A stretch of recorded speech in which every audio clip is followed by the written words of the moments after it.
कृष्ण हरे कृष्ण कृष्ण कृष्ण हरे हरे हरे राम राम राम हरे हरे हरे कृष्ण कृष्ण कृष्ण हरे हरे हरे राम राम राम हरे हरे हरे कृष्ण कृष्ण कृष्ण हरे हरे हरे राम राम राम हरे हरे हरे कृष्ण कृष्ण कृष्ण हरे हरे हरे राम राम राम हरे हरे हरे कृष्ण कृष्ण कृष्ण हरे हरे पुंडलिकावर देव हरी विठ्ठल श्री ज्ञानदेव तुकाराम पंढरीनाथ भगवान की जय माऊली ज्ञानेश्वर महाराज की जय जगद्गुरु तुकाराम महाराज की जय अवधूत चिंतन श्री गुरुदेव दत्त रामकृष्ण हरी सर्वांनाच. ताई थोडं आजची सेवा मधोमध कॅमेरा घेता का? थोडा मधोमध, तुमचा चेहरा अर्धा दिसतोय. हां बरोबर बस. हां नाही आता हां तरी पण तसंच झालं. थोडंसं इकडे घ्या, तुमचा चेहरा इकडे घ्या. हां बस बस बस बस बस. रामकृष्ण हरी. रामकृष्ण. आजची सेवा म्हणजे ताई, आता ताईच्या आग्रहास्तव म्हणा, कसा एखादा मुलगा असा कसा असतो, खोडपात्री लाडोबा असतो, पण समजा खोडपात्री पण असतो ना, ऐकत नाही. तसं पण आईला वाटते की कसा खोडपात्री जरी असला, कसा जरी असला तरी त्याचं कल्याण व्हावं असं वाटतं ना. पण आधी मी घेते आणि सांगते मी खोडपात्री काय आहे ते. रामकृष्ण हरी ताई, रामकृष्ण हरी. नमन थोडं 1 मिनिट बोलते. मागे ना काहीतरी उभं करा आणि त्याला मोबाईल उभा करा तुम्ही. मागं काहीतरी जड ठेवा म्हणजे मोबाईल हलणार नाही, कारण की मोबाईल खालीवर होतोय. आता मागे काहीतरी हातात नका धरू, मोबाईल एका जागेवर स्थिर ठेवा. हा, आणि मग तुम्हाला ऍडजस्ट व्हायला सांगतो कसं व्हायचं ते. रामकृष्ण हरी. थोडासा मागे सर्व थोडंसं इकडे या साईडला. हां थोडे. हां नाही, मोबाईल नका सरकू, तुम्ही सरका, मोबाईल नका सरकू. हां बस. झालं. Okay okay okay. प्रारंभी विनती करू गणपती, विद्या दया सागरा, अज्ञानत्व हरोणी बुद्धिमती दे, आराध्य मोरेश्वरा. चिंता क्लेश दुःख दरिद्र अवगे, देशांतरा पाठवी, हे रंभा गणनायका गजमुखा, भक्ता बहुतोषवी. जोडोनिया पाणी आनंद भावे, मी मागतो राघवा एक द्यावे, हे चित्त तुमचे चरणी असू दे, श्रीराम नामे मुखी असू दे, श्रीराम नामे मुखी असू दे, श्रीराम नामे मुखी असू दे. अलंकापुरी पुण्यभूमी पवित्र, तिथे नांदतो ज्ञान राजा सुपात्र, तया कविता महापुण्य राशी, नमस्कार माझा सद्गुरु ज्ञानेश्वराशी. जोडून या पाणी आनंद भावे, मी मागतो राघवा एक द्यावे, हे चित्त तुमचे चरणी असू दे, श्रीराम नामे मुखी असू दे, श्रीराम नामे मुखी असू दे, श्रीराम नामे मुखी असू दे. सर्वांना रामकृष्ण हरी. सर्वांचा म्हणजे मी आता एवढे सगळे एकापेक्षा एक ज्ञानी, मी एक तुमचं एक लेकरू, बोबड लेकरू म्हणा, समजा म्हणा, तर म्हणजे लेकराचं सहन करावंच लागणार आहे तुम्हाला. मी जे काय 2-4 गोष्टी बोलाल, ताईनं आज मला सेवा दिली, पहिलीच वेळ आहे माझी, पण मी म्हणलं ताई कराल, काही हरकत नाहीये, ऐका नाही. काय झालं बघा, एकदा एक असं मंदिर असते आणि मंदिराच्या जवळ एक मुलगा राहतो छोटासा, आणि ते मुलगा इतका लाडका असतो त्या आईचा. आईला काय वाटते, लाडका लहानपणी गोड वाटते तसं बोलणं. आई म्हणते त्या पोराला, हा बाळा, राहा बाळा, बस बाळा. पण ते पोरं काय म्हणते, हो आई, खातो पितो झोपतो, खातो पितो झोपतो. पण ते छोटं होतं तेव्हा चांगलं होतं, पण ते लेकरू झालं आता मोठं झाल्यावर आईला धसकी लागली ना, की आता कसं व्हावं या लेकराचं. वरचेवर मोठं होते हे लेकरू, कसं करायचं या लेकराचं. तर मग ती काय करते की एकाच साधू महाराजाजवळ जाते. खरंच बरं, गुरु महाराज, साधू महाराज बोध देणारे खूप चांगले जगामध्ये खूप आहेत बर का.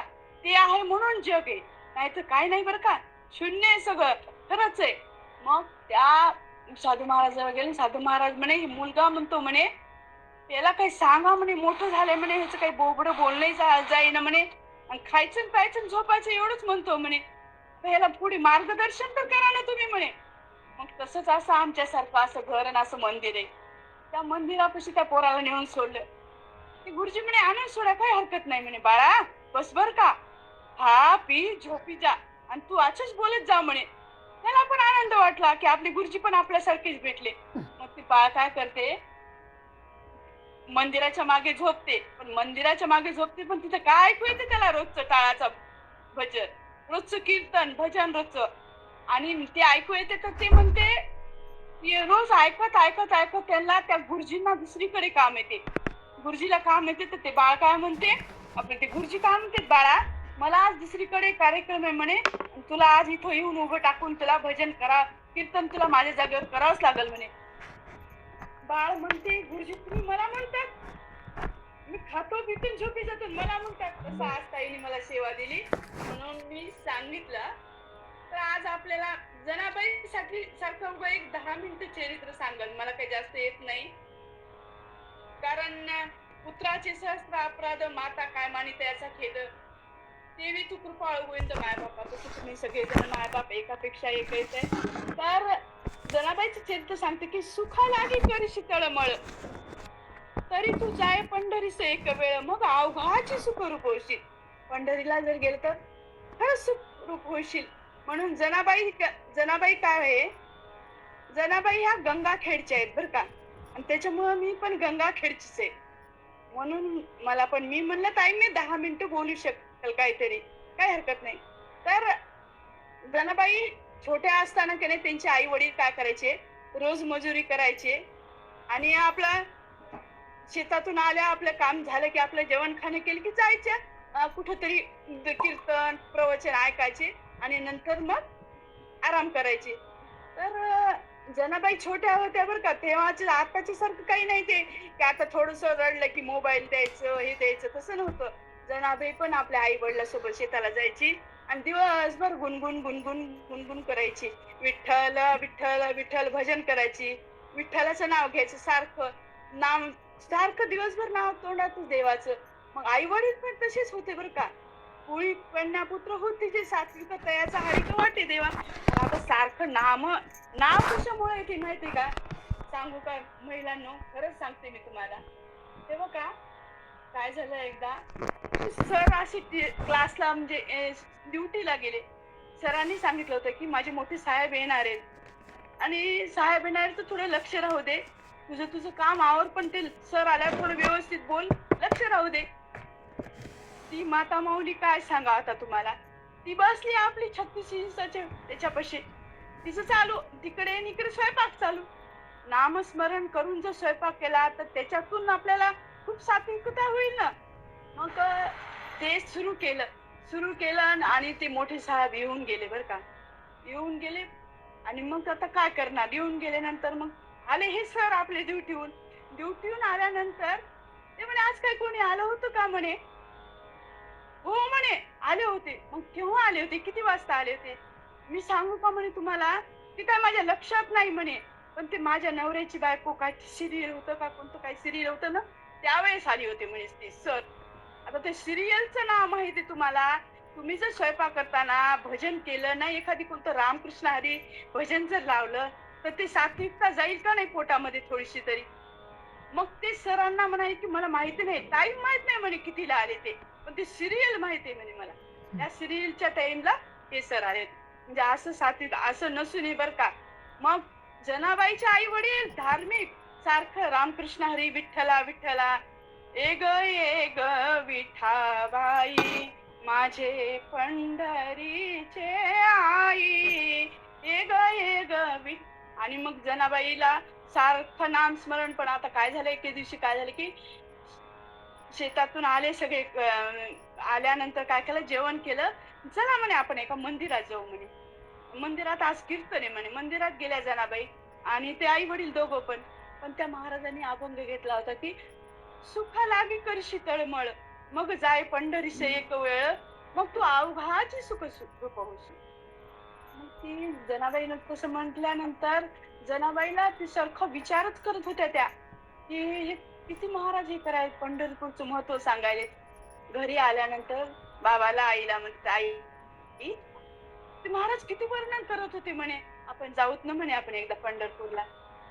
बर का किती गरिबी परिस्थिती असू द्या आपल्या परिस्थितीनुसार लेकरांना खूप आई वडील कळू शकते बर का. कारण ते लेकरू म्हणजे माणसं आई वडिलांना खूप महत्वाचं असते. मग म्हणे बाळ जाऊ म्हणे कसं जायचं रोज मजुरी सोडून कसं जायचं शेताला ह्याला पंढरपूरला आपण जाऊ म्हणे. हट्टी जनाबाई एके दिवशी काय केलं 15 दिवस होऊन गेले तरी आई वडील मनावर धरणार नाही बाबा म्हणे आता आपल्याला पंढरपूरला जायचंच म्हणे काही हरकत नाही म्हणे. मग आता जायचंच म्हणून हट्टीपणा केल्यावर मग वडील म्हणले बरं बाळ जाऊत म्हणे. मग दोघांनी मनावर धरलं निघाले नामस्मरण करत निघाले. जय जय राम कृष्ण हरी जय जय राम कृष्ण हरी जय जय राम कृष्ण हरी. निघत निघत निघत गंगा चालत चालत निघाले तर रस्त्याला काय काटे ऊन लागायले. जनाबाईच्या डोक्याला तेल नाही केस बिरबिर बिरबिर झालेले परिस्थिती खूप नाजूक होते. मग तसेच निघाले पण आई वडिलाला जर म्हणलं माझ्या पायात काटा खुसतोय पायात काटा टोचतोय म्हणलं ना तर आई वडील म्हणतील चल वापस हो जणे. नाही नाही नाही काहीच म्हणली नाही जनाबाई. गेले जात जात जात ऊन कर्कश ऊन उन्हाचं आषाढ महिना काय किती ऊन लागते. आणि मग गेले तर गेले गेले गेले तर पाऊस धो धो चालू आता चालूच आहे बरं का पाऊस. आता पाऊस चालूच आहे. मग पाऊस चालू कुठं रस्त्यानं चालता येणार आणि खरंच ताई नाजूक परिस्थिती असल्यावर ना कोणी सहाय्य होत नाही बर का. जर आपल्या जवळ चांगली परिस्थिती असली ना तर सगळे सहाय्य होते. नाजूक परिस्थितीला कोणीच होत नाही हो. जागा देत नाही कोणी रूमला जागा देत नाही बसायला जागा देत नाही राहायला जागा देत नाही. आणि आपली जर परिस्थिती चांगली असली ना तर खरंच बोलतेत बर का लोक व्यवस्थित बोलतेत या म्हणतेत बसा म्हणतेत. मग तिथं कोणी जागा देईना. मग एका पिंपळाच्या झाडाखाली थांबले जनाबाईच्या आई वडील जनाबाई थांबले तर कशाचा धोधो धोधो धोधो खूप पाऊस होता. पाऊस इतका होता सोबत खायला काही नव्हतं छोट एवढं एवढं असं पिवळ्याचं पीठ घेतलेलं होतं आणि एक घोंगडी गोधडी टाकली त्याच्यावर तिथं आईला वडिलाला झोपवलं आणि ते पिवळ्याचं पीठ कालवायचं खायचं आणि झोपायचं. परिस्थिती खूप नाजूक असते की बर का. पण देवाचं नाम स्मरण केल्यावर काय होती तर काय पाहायचं. मग ते पिवळ्याचं पीठ खायचं. पण पाऊस इतका आला की ते धो धो आपल्याला आता जसं कोरोना आला होता की नाही त्यावेळेस तशी पटकीची साथ आली होती. आणि त्यावेळेस कसं उलट्या संडास झाल्या 2-3 की जुलाब झाले की माणूस लगेच जायचं लगेच जायचं. मग जनाबाईच्या आई वडिलांना तसंच होऊ लागलं ना होऊ लागलं तर झालंच तसं त्याचे जनाबाईचे आई वडील वारले.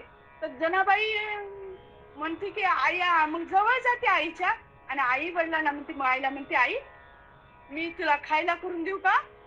तू माझ्या रुसलीस का मी इतकं उन्हात तुला त्रास दिला म्हणजे तुम्हाला माझ्यासाठी खूप त्रास झाला म्हणून मला बोलत नाही का तुम्ही बोला ना म्हणे.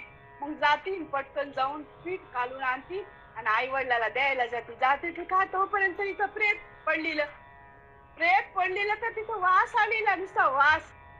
आपल्याकडे तर तिथे तिथे वास आला तर लगे बाजूला कोरोनाच्या वेळेस एकमेकाला बघायला तयार नव्हते कोणी.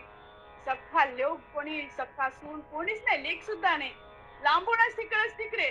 पण जनाबाई कशी होत्या आई वडिलांचा वास येत होता आपण तिथंच बसलेल्या होत्या. विशेष सांगण्याची गोष्ट म्हणजे आणि लॉकडाऊन मध्ये कशी वेळ आली ती सगळे बाजूला बाजूला बाजूला नाही बाजूला व्हा दूर व्हा नाही झाला तरी कोरोना बाजूला व्हा. मग तिथंच थांबली वास सुटला. पण माझ्या देवाला तळमळ जनाबाईची आली. जनाबाई आल्या जनाबाईची तळमळ वाटली आणि साधा वेश घेऊन आले ब्राह्मणाचा. पण जनाबाई इथं आईला म्हणायत आई तू पीठ घे ना खाय ना माझ्या ओंकार रुसलीस का थोडं खा आई. बाबा बोला ना तुम्ही का बोलत नाही रुसलात का माझ्यावर थोडं खाऊ बाबा. आई बोल ना आई बोल ना. इकडे देवाची तळमळ चालू देव आले ब्राह्मणाच्या वेशात आणि मग ते म्हणाले जनाबाई नाव घेऊन बोलले बर का. आणि जनाबाई तू का करतेस म्हणे इथं. मग ती म्हणे ह्यांना कसं माझं नाव माहितीये हे तर बी माझ्या ओळखीचे नाहीत. नक्कीच हे काहीतरी आहेत म्हणे ओळखीचे नाहीत तेव्हा. अगं जने म्हणे तुझे आई वडील तिथं रांगेत उभं टाकलेत ना म्हणे दर्शनासाठी तू का इथं बसली म्हणे, इथं तर नुसता वास यायलाय. जनाबाईला वाटलं माझं नाव घेतेत, आई वडील रांग येतेत म्हणतेत, म्हणजे नक्कीच हे कोणीतरी असतील म्हणे दुसरे. मग देव काय करतात, गरुडाला सांगतात की जनाबाईच्या आई वडिलांची व्यवस्था करा. ते करतात आणि जनाबाई येतात. जनाबाई आल्यानंतर पांडुरंग म्हणजे परमात्मा प्रसन्न होते आणि जनाबाईला कितीतरी पिढ्याचे आपले आई वडील दाखवते हृदयात. जनाबाई मग तिथंच रमून जातात पंढरपूरला. रात्रंदिवस सेवा करतात. सेवा करतात तर नामदेव महाराज तिथं असते. नामदेव महाराजांना जनाबाईबद्दल खूप आपुलकी वाटते आणि देवाने सांगितलं होतं की नामदेवा, ही तुझी हिची सेवा कर म्हणे, ही तुझी लेक आहे म्हणे आणि हिला घेऊन जा म्हणे तुझ्या घरी. मग आणि जनाबाईला सांगितलं होतं की जनाबाई, हे तुझे गुरु आहेत म्हणे, यांच्या घरी जा सेवा कर म्हणे. मग म्हटल्यानंतर जनाबाई नामदेव महाराजांच्या घरी गेली. परिस्थितीला असल्यावर खूप परेशानी असते, खूप कोणी काय बोलल काय सांगता येत नाही. मग गेल्यानंतर नामदेव महाराजांची आई, काय पाहायचं काम आहे त्यांना, त्या म्हणल्या आता ही कशाला आली म्हणे, आधीच आपलं आपलं पोट भरणा म्हणे, नाम्या तुला काही धंदा आहे की नाही म्हणे, एक तर तू स्वतः कमवत नाहीस म्हणे काही, आणि एवढे एक एक एक एक 4 जण घरीच आज दिले आहेत म्हणे, ही कुठून हिला कुठून द्यायचं. मग भगवान मग म्हणते, जनाबाई म्हणते असं बोलू नका म्हणे तुम्ही, आई असं नका बोलू म्हणे, तुमचं उष्ट राहिलेलं मी खाईल म्हणे, तुमची सेवा करील, मी तुमचे भांडे घासील, धुणं धुवल आई, पण माझ्या नामदेव महाराजांना असं बोलू नका म्हणे, आई असं नका बोलू कृपा करून म्हणे. मग तळमळ चालू असते जनाबाईची, पण हिच्या आईची बोलणंच असते, अगं म्हणे तुला काही लाज वाटते का म्हणे, आम्हालाच खायला नाही, तुझ्या उरावर कुठे खायला द्यावं म्हणे आम्ही अजून. मग पण तसं म्हणत होत्या, पण जेवण झालं की लगेच नेऊन देत होत्या बरं का त्या, पण असं बोलायच्या पण पुन्हा जनाबाईला खायला नेऊन द्यायच्या बरं का. तर मग काय झालं की देव आले नामदेव महाराजांचे. देवानी सांगितलं, देव म्हंटले की देवा, नामदेवा मी तू रोज येतोस म्हणे नैवेद्य दाखवायला, पण आज मी तुझ्या घरी येणार आहे, मी घरी येणार आहे. मग घरी आले. मग नामदेव महाराज, आई, त्यांचे सगळे हे 4 जण जेवायला बसले. पण जनाबाई तिकडे, जनाबाईला एक बाजूला रूम करून दिली होती खोली.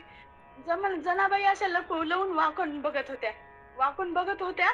तर त्या म्हणल्या की एवढं वाकून बघायले ना म्हणे, देवानी मग असं ताट सरकून टाकलं. सरकवलं की ते नामदेव महाराजांच्या आईच्या लक्षात आलं. त्यांनी पण इतका रागानं तिला दणकन आपटलं, हे घे म्हणे तुलाच आता खायला, खा म्हणे, टोकत बसली म्हणे उगा, आमचं आम्ही जेवू लागले. तर तिला खूप वाईट वाटते. जाती घरी, घरी जाते तर मग माझ्या देवांना तळमळ चालू आहे ना, की माझी जनी येऊन गेली, माझी जनी येऊन गेली. कारण जनाबाईची भक्तीच होती बरं का तशी. भक्ती राहो, भक्तीमध्ये गर्व राहणे बरं का, भक्ती राहावं पण गर्व राहणे भक्तीमध्ये, अभिमान राहणे. कधी अभिमान की मी देव देव करते, मी अभिमान म्हणून मी राम राम घेते. कारण एकदा ह्याला अर्जुनाला इतका गर्व झाला होता की मी देवासोबत राहतो, मी देवासोबत रात्रंदिवस राहतो, म्हणून त्याला गर्व झाला. तर देव म्हणे की जा म्हणे, आणि तू काय कर ना, एक साध्वी म्हणे त्यांच्या घरी जाऊन तू पत्रिका नेऊन दे म्हणे, असा असा कार्यक्रम म्हणून. तर नेऊन द्यायला जाते अर्जुन, अर्जुन नेऊन द्यायला जातो, तर त्यांच्या तिथं 3 अशा तलवारी लटकेलेल्या असतात त्या साध्वीच्या इथं. अर्जुन बसते तर पत्रिका देते, आणि त्या आजीला विचारते की आजी ह्या तलवारी कशाच्या आहेत म्हणते. ती आजी काय म्हणती, ह्या तलवारी ना एक अर्जुन ह्याच्यासाठी, यशोदेसाठी, एक यशोदेसाठी म्हणते, आणि दुसरी अर्जुनासाठी म्हणते तलवार, आणि तिसरी तिसरी तलवार कोणासाठी लक्षात येईल माझ्या, अर्जुनासाठी. तर ती अर्जुन फक्त होतेच ना, तलवार कशासाठी म्हणे, मग का बरं लावली म्हणे तुम्ही इथं तलवार का बांधली. तर ते म्हणते की म्हणे माझ्या देवाच्या जवळ बसतो म्हणे अर्जुन, आणि पाय ठेवतो म्हणे देवाच्या ह्याच्यावर मांडीवर, काही लाज वाटते का म्हणे देवाच्या, म्हणून त्याच्यासाठी तलवार लटकली म्हणे. घाबरते तर अर्जुन, घाबरले की पळूनच जाते, त्यांचा गर्व हरण झालेला असतो ना, मग पळून जाते. म्हणजे आपण देवापाशी आहेत म्हणून मी देवाची भक्ती करते म्हणून गर्व पण नाही आला पाहिजे बरं. तसं जनाबाईला काही गर्व नव्हता बरं का.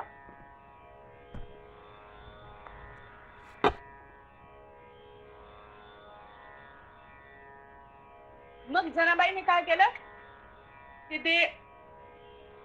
देव आले जनाबाईकडे रात्री आले आणि जनाबाईला म्हणले की मला भूक लागली आणि खायला दे. तर जनाबाई म्हणे देवा मी तुम्हाला काय देऊ, माझ्याकडे सगळं उष्ट उरलेलं अन्न आहे, शिळ, तुम्हाला काय देऊ. एक मिनिट हा, पाणी पितो.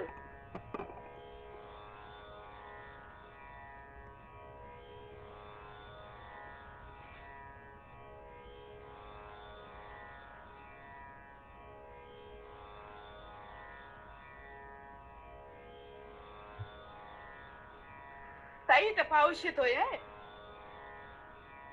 पाऊस आहे रे. मी काय देऊ म्हणे, माझ्याकडे शिळा आणणे तर राहू दे म्हणे, मला शिळी भाकरी दे.